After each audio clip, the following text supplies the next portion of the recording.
Kyk net wat het ons in die pos ontvang. Ek gaan dit 'n bietjie oopmaak. Wow, moet ek dit nou weer doen? Daar is hy.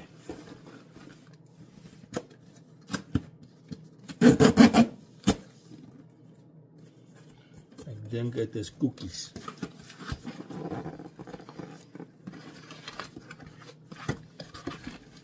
My vrou staan nou daar vir my in oommaak, want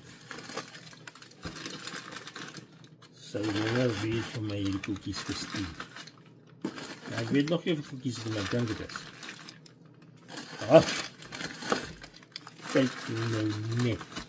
Ek dink hier's gemmerkoekies hier.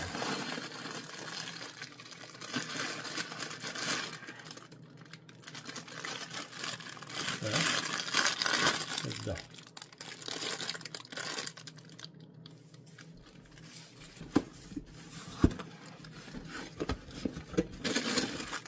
Nog gemmerkoekies. En beskuit.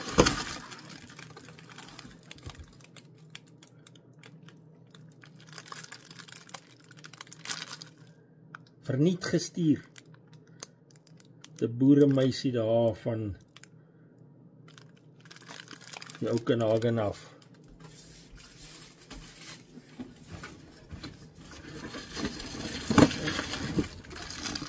Rizal Voliter Kanagen beskuit. Kyk nou net. Wat 'n verrassing. Buttermilk. Wat het die ou mense dit geniet? Nou kan ek hier op 'n naam kom. Bran flakes. Baie dankie aan die Voliters. Waardeer dit. Dis regtig gaaf.